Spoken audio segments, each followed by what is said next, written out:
Here's the verse again, verse 8, you've got it there in front of you. Though you have not seen him, you love him. And even though you do not see him now, you believe in him and are filled with an inexpressible and glorious joy. I just want to say a few things with this kind of little diagram in mind. It's interesting, isn't it, that Peter doesn't attempt to minimize this idea of dealing with the unseen, but his emphasis is on the object of that unseen love and faith. The object of all of these verses is Jesus Christ. That's the issue. This isn't gullibility or blind faith. This is all focused and centered on a person, the Lord Jesus Christ. The object of our faith and love and joy is Jesus. He is the preeminent one in this passage. Just 2 or 3 quick things. I want to point out first the connection between love and faith. I don't know what you think about this as we sort of drill down into it. Peter had seen Jesus, but the people he's writing to are just like us. They've never seen Jesus. They've not heard him with their ears. And yet Peter says, even though you haven't seen him, you love him. I think the point that Peter's making here is that you have heard enough about Jesus to lead you to admire and respect him and to be amazed at him. And yes, even to love him. I think when Peter talks about loving Jesus, he's speaking about the fact that these people count Jesus as precious and desirable in his character. They've seen something in Jesus that leads them to, their hearts go out to Jesus in admiration and affection and love because his character is altogether lovely. So the love side of that equation is about character. When Peter talks about believing in Jesus or trusting in Jesus, that's a slightly different thing, isn't it? That's not so much about character, but about ability. What they have heard about Jesus has led them to believe that Jesus is reliable and consistent and that he is able to do exactly what he promises to be able to do.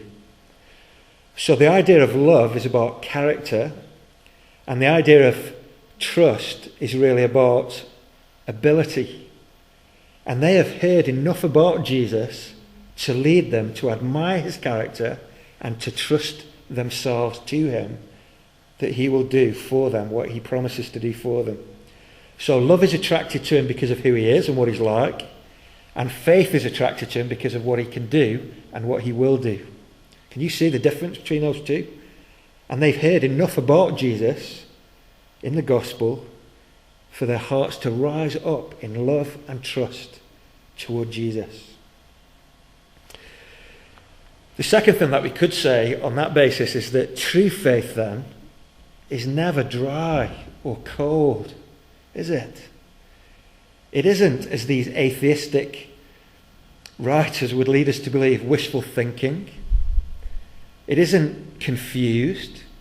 It isn't gullible or foolish. True faith lays hold of Jesus.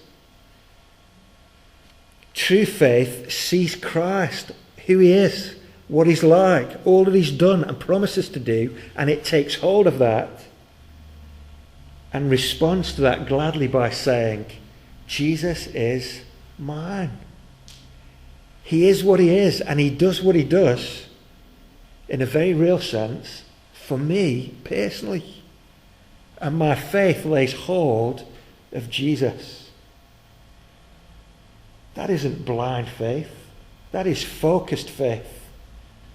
It centers on a living person, Jesus, the Son of God. And Peter says here that that faith and love that lays hold of Jesus leads to a joy that cannot be explained or spoken, that is real and deep and lasting and good.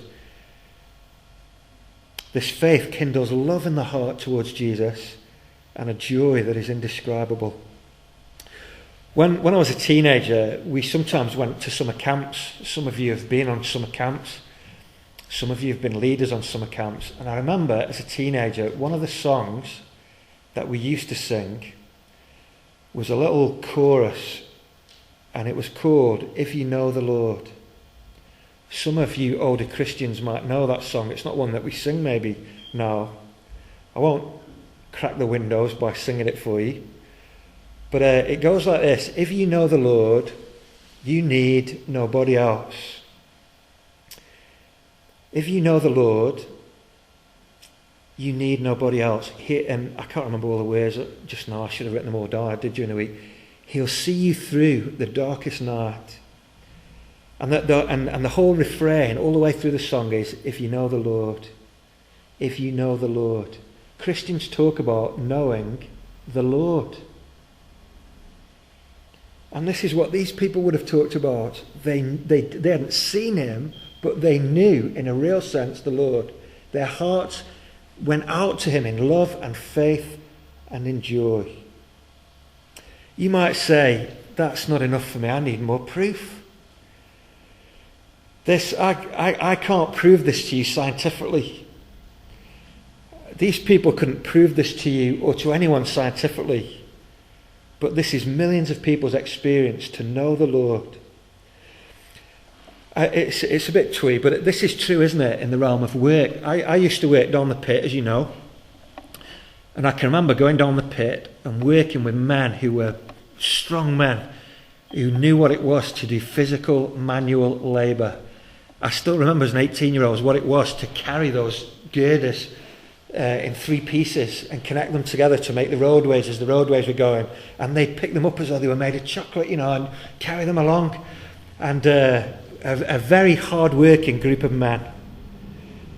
But now and again the conversation would go to people who were described as pen pushers, people like accountants or doctors, and you might hear the comment, never done a day's work in their life. And why is that? Because everything that they do is physical. They think that's the only kind of work that there is. But I can tell you, since I know what it is to grapple with numbers and finance and feel like you're doing a big Sudoku puzzle, and I can say that at the end of all that, I can feel tired in a way that is sometimes more profound than if I've gone out and done a day's physical work. So even though it's mental, sometimes emotional, it's no less real, is it, than someone who's done physical work. It's not true to say that it's only what you can see is the only thing that's real. Sometimes it's inside, isn't it? It's true in the realm of pain. How often do we sympathise with someone who's got a broken leg? Oh, it must be awful. But isn't it so true that emotional pain, a broken heart, mental issues are just as real as physical issues? You'll know that if you've suffered in that way. You can't say that people who suffer in that way are just being foolish or gullible. It's real. And so when you look at this diagram, people can dismiss it and say it's foolish and gullible to talk of knowing the Lord. But just because it isn't visible doesn't mean it's any the less real. Spiritual issues are real. And it is possible for us to love Jesus even though we don't see him with our physical eyes.